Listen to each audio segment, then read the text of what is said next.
Before I tell you this story, think about something. How often do you walk past a stranger at night and never think about them again? Daniel thought the same thing. He wishes he hadn't. February. Deep winter. 11:47 p.m. Daniel was walking home from the library. Empty streets. Freezing cold. Then he saw him. A man. Standing completely still at the bus stop. Not sitting. Not checking his phone. Just standing. Staring straight ahead. The last bus had passed 2 hours earlier. So why was he still waiting?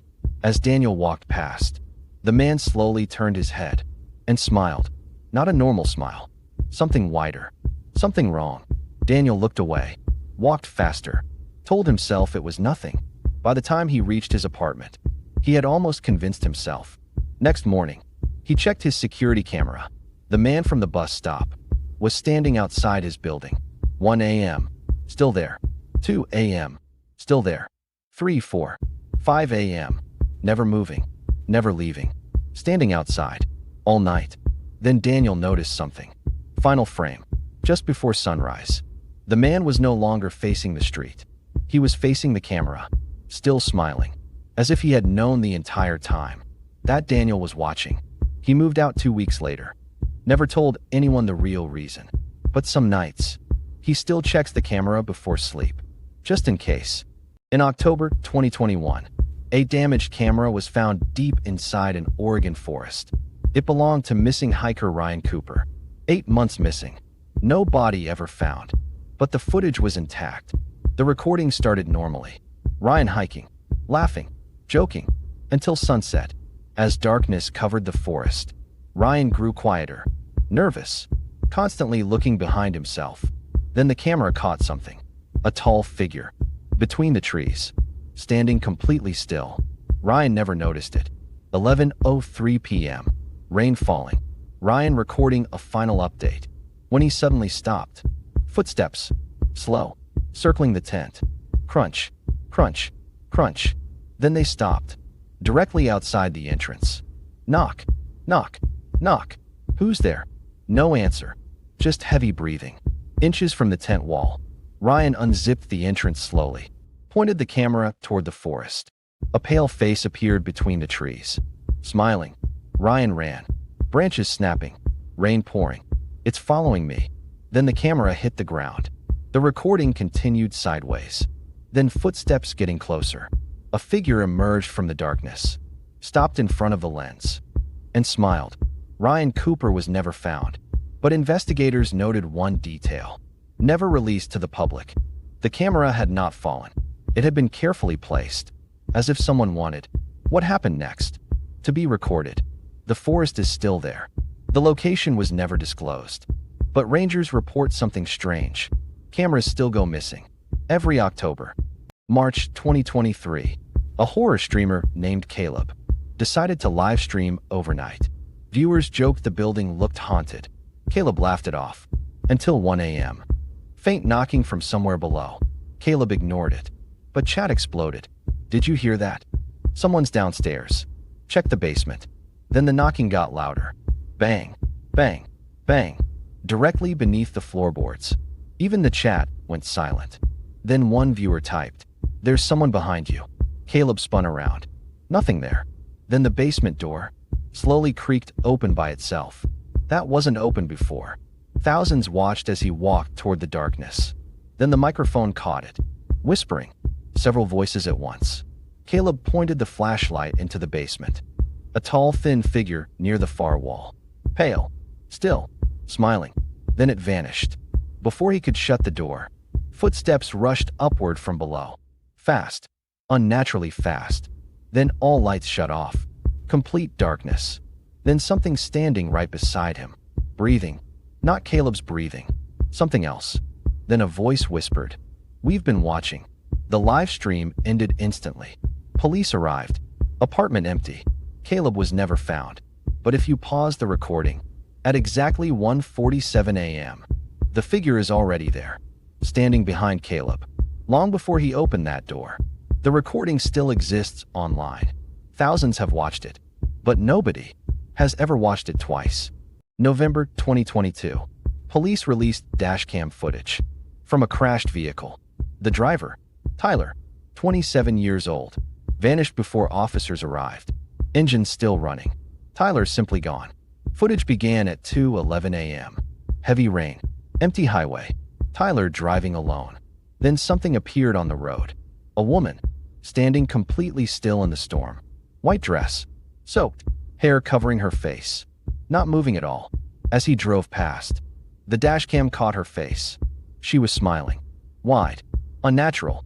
Then his radio filled with static. A broken voice came through. Turn around. Then the dashcam glitched. And for one single frame, the woman was sitting in the back seat, smiling directly at the camera. Tyler screamed and slammed the brakes. He pointed his phone at the back seat. Empty. Then he noticed them. Muddy footprints on the car floor, appearing one by one, moving toward him. Bang, bang, bang. 3 knocks on the driver window. She stood inches away. Black eyes. Smile stretching unnaturally wide. Then all lights shut off. Only screaming. Then silence. The driver door slowly opened. Into the storm. Tyler was never seen again. But the muddy footprints led to the driver's seat. Not away from it. Something hadn't chased Tyler out. It had taken his place. That stretch of highway still exists. Locals never drive it. Not at night. Not in the rain. January 2020. Security footage from an abandoned building. Spread online. People claimed it showed something impossible. 4th floor. Sealed for years. Multiple disappearances. At 3:03 a.m. The camera activated by itself. Empty hallway. Flickering lights. Silence. Then one apartment door slowly opened. A tall woman stepped out. Dark clothing. Hair covering her face. But that apartment didn't exist anymore. It had been demolished years earlier.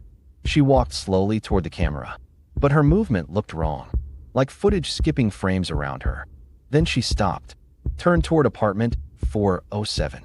The door opened by itself. A man stepped out. Half asleep. Completely unaware.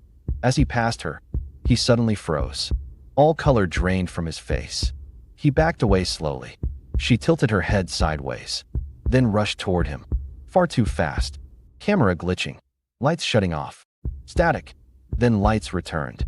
Hallway completely empty. No woman. No man. Nothing.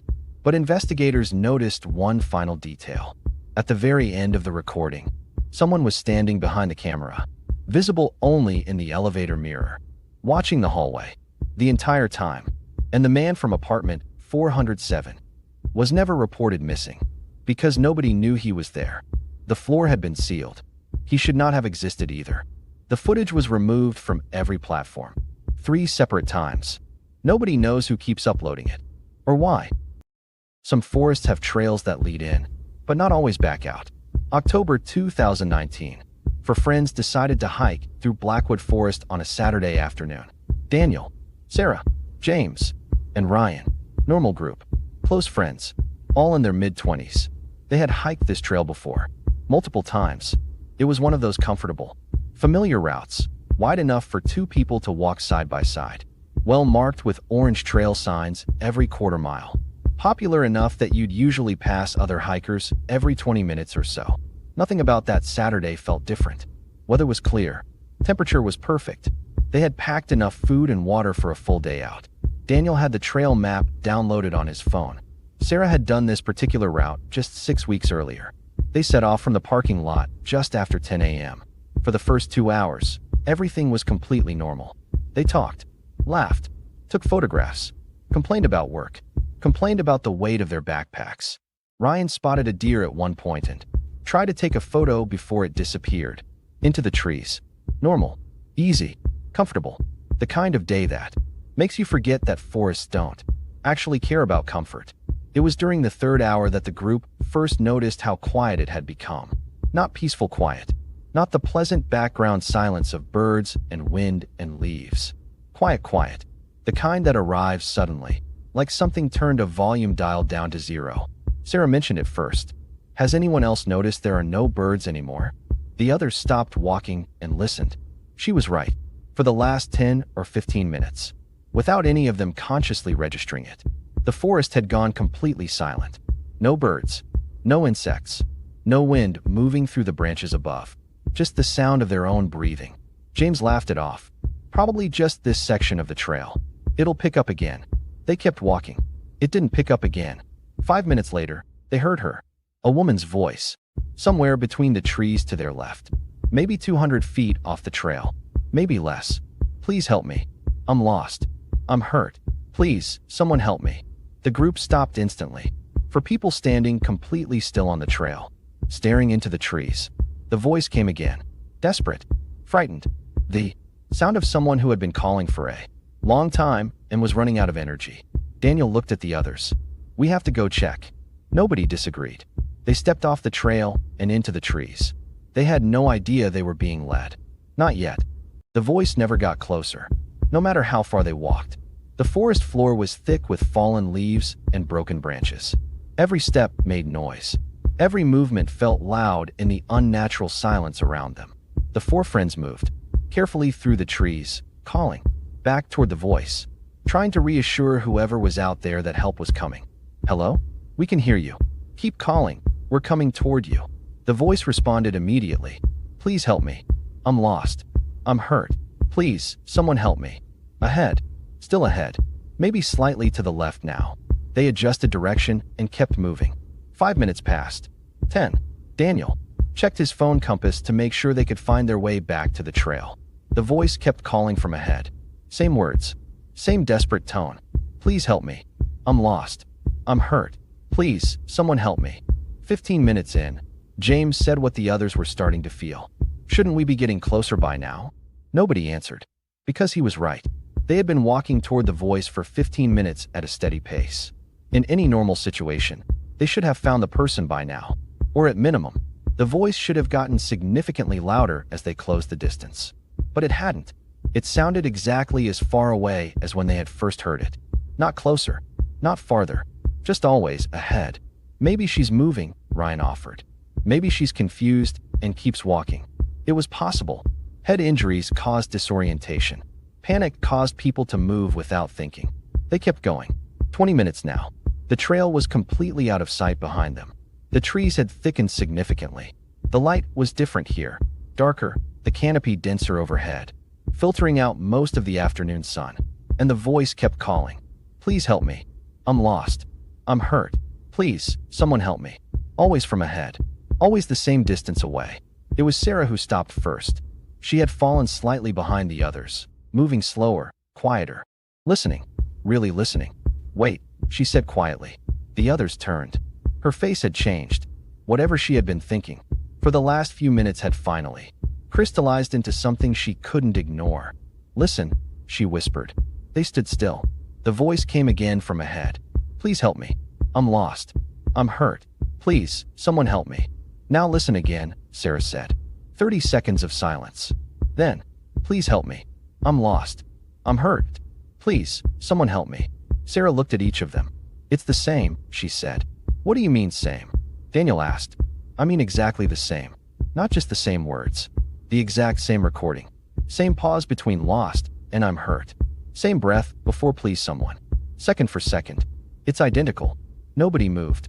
The voice continued calling from the darkness ahead. Please help me. I'm lost. I'm hurt. Please, someone help me. And this time, none of them moved toward it. If it was a recording, someone had placed it there. And if someone had placed it there, they knew people would follow. The four friends stood completely still among the trees. Nobody spoke for a long moment. The voice continued calling from ahead, steady, patient, perfectly looped. Please help me. I'm lost. I'm hurt. Please, someone help me. James was the first to break the silence. Okay, so if it's a recording, he stopped himself. Started again. If it's a recording, then someone put it there. Deliberately. The weight of what he was saying settled over the group slowly. A recording didn't end up in the middle of a forest by accident. Someone had carried it there, set it up, positioned it far enough off the trail that it wouldn't be immediately visible, but close enough that hikers would hear it clearly. And that recording was designed to do one specific thing: make people follow it. How long have we been walking? Ryan asked quietly. Daniel checked his phone. 23 minutes. 23 minutes off the trail, in an increasingly dense forest, following a sound that had deliberately kept them moving forward without ever letting them get close enough to find its source. We need to go back, Sarah said. Her voice was calm, completely calm, the kind of calm that only exists when someone is actively suppressing panic. Right now, we need to go back to the trail. Nobody argued. Daniel pulled up the compass on his phone and they turned around, moving back the way they had come. Faster now, not quite running but close to it. The voice continued behind them as they walked away. Please help me. I'm lost. I'm hurt. Please, someone help me. Getting quieter as they moved, but never stopping. They found the trail after 12 minutes. The orange trail markers had never looked so good. They stood on the path and looked back into the trees. The voice was still faintly audible in the distance. Still calling. Still looping. What do we do? Ryan asked. Call the police? And say what? James said. That we heard a recording in the forest? Someone set that up, Daniel said. That's not normal. That's not something people just do. We should leave, Sarah said. She was already looking down the trail toward the parking lot. Right now? We should just leave. They left. Nobody argued. Nobody looked back. But as they walked back down the trail toward the parking lot, Ryan kept thinking about something. Something he hadn't said out loud yet. Because he didn't want to say it out loud. Because saying it out loud would make it real.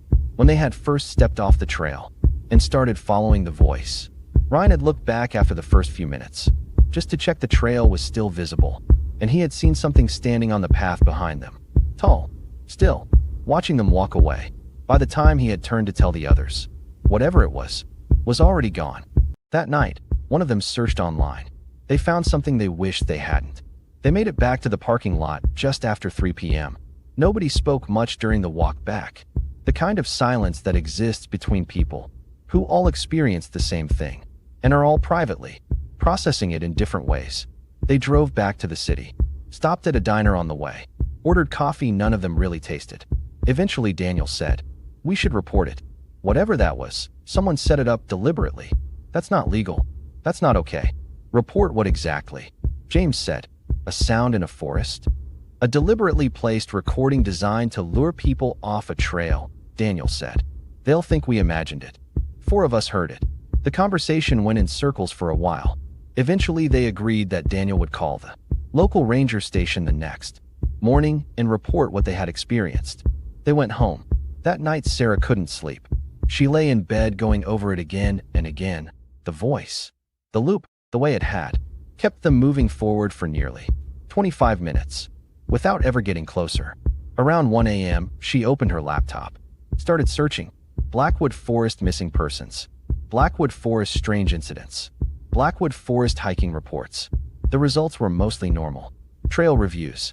Hiking blogs. A few news articles about the forest being designated a protected area. Then she found it, buried on page 3 of the search results. A local newspaper article from 2 years earlier. Search teams called off after hikers remain missing. Blackwood Forest. October 2017. She clicked it. Read it slowly. A group of 6 hikers had gone missing in Blackwood Forest in October 2017. 4 men, 2 women. All experienced hikers familiar with the trail. Their car had been found in the parking lot. Their equipment recovered near the trailhead. But the hikers themselves, never found. Search teams had spent 11 days looking. And in the article, buried near the bottom, a quote from one of the search team leaders. Sarah read it 3 times. "We kept hearing what sounded like a person calling for help deep in the trees. Several team members followed the sound on multiple occasions. But no matter how far into the forest they walked, they could never locate the source. The sound always remained ahead of them. We eventually made the decision to stop following it." Sarah stared at the screen for a long time. The same voice. 2 years earlier. The same forest. The same loop. And 6 hikers who had followed it. And never come back. She called Daniel at 1:30 a.m. He picked up immediately, which meant he hadn't been sleeping either. Marcus had lived alone in apartment 6B for almost 2 years. 3rd floor. Quiet building. Mostly older residents. He slept well there. Until October. The first night he thought he had imagined it. 3:07 a.m. Footsteps. In the hallway outside his apartment. Slow. Even. Measured. Back and forth. Back and forth. Someone pacing the corridor outside his door. He checked his phone. 3:07 a.m. He told himself it was nothing. By morning he had mostly forgotten about it. The second night, he remembered. Because at exactly 3:07 a.m., his eyes opened again, and the footsteps were already there. Back and forth, back and forth. By the fifth consecutive night, Marcus was no longer telling himself it was a coincidence. 3:07 a.m. every single night, without variation. Not 3:05, not 3:10, 3:07, exactly. He mentioned it to his neighbor George. George had listened carefully, then said 2 words. Keep your door locked. Marcus had assumed it was advice. Later he understood it was a warning. Marcus followed George's advice for 4 nights. When the footsteps started at 3:07, he lay completely still, did not get out of bed, did not approach the door. It was the hardest thing he had ever done, because the sounds changed. Second night, breathing, just outside his door, slow and close, like someone pressing their face against the wood. Third night, knocking, 3 slow knocks, low on the door, near the floor, not like a person knocking, like something that had seen people knock, and was imitating it, but did not quite understand where on a door a hand would reach. Fourth night, her voice, quiet, right outside the door. I know you are awake. I know you can hear me. Look through the peephole. Just one more time. I only want you to see something. It will not take long. Marcus lay completely still, heart pounding so hard he could feel it in his hands. He did not look. He did not move. He did not make a sound. At 3:22 a.m. the silence returned. Marcus moved out on the 1st of November. Moved across the city. Different building. 7th floor. Bright hallways. He slept well in the new place. For a while. 3 weeks after moving in. He woke at 3:06 a.m. Lay still in the darkness. Listening. 3:07 a.m. Footsteps. In the hallway outside his new apartment. Slow. Even. Measured. Back and forth. Back and forth. Marcus stared at the ceiling for a very long time. Then he looked at his front door. At the peephole. He did not get up. He did not look. He reached over, turned his phone face down, pulled the blanket up, and lay completely still, while the footsteps continued outside, back and forth, until 3:22 a.m., when they finally stopped. If you live alone, and you hear footsteps outside your door at night, do not get up, do not check, do not look through the peephole, because some things feed on being seen. And once you look, they know exactly where to find you, no matter where you go. Next morning, Marcus went straight to the building manager. He didn't call ahead. He just walked in.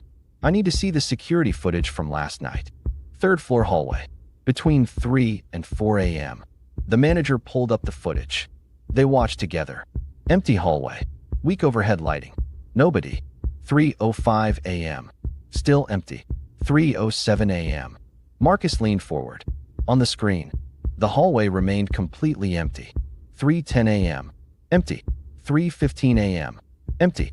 3:20, 3:30, 3:45. Empty hallway.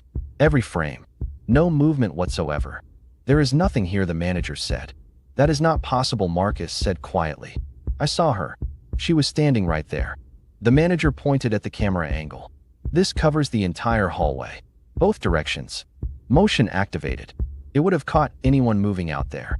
She was not moving, Marcus said. She was standing still, completely still, for nearly 10 minutes. The manager was quiet for a moment, then said carefully, the camera would still have captured her, if she was physically present in that hallway. He let that sentence sit between them. If she was physically present. Marcus went back to his apartment, sat on the edge of his bed, looked at his front door, and understood what those 4 words meant. That afternoon, Marcus knocked on George's door. The old man answered after a long moment. He looked at Marcus without surprise, almost as if he had been expecting this visit. They sat across from each other at the kitchen table. George poured coffee without asking. You told me to keep my door locked, Marcus said. I did, George said. You knew something when you said that. George looked at his coffee cup. I have lived in this building for 11 years, he said slowly. In that time, 4 people have lived in your apartment. The first family moved out after 3 months. The second tenant left after 6 weeks. She told me she was not sleeping. Footsteps, Marcus said. George looked up. The third tenant, George said carefully, did not move out. He was found in his apartment. Heart failure. How old was he, Marcus asked. 31. The kitchen was very quiet. Who is she, Marcus said. I do not know what she is, George said. I know that the hallway outside your apartment has felt wrong for years. I know that 3 people before you could not stay. And I know that looking at her is worse than not looking. Whatever she wants. Attention seems to feed it. Keep your door locked, he said again. And stop looking through the peephole. Marcus went back to his apartment, locked the door, both locks this time, and wondered whether it was already too late. Marcus followed George's advice for 4 nights. When the footsteps started at 3:07, he lay completely still, did not get out of bed, did not approach the door. It was the hardest thing he had ever done, because the sounds changed. Second night, breathing, just outside his door, slow and close, like someone pressing their face against the wood.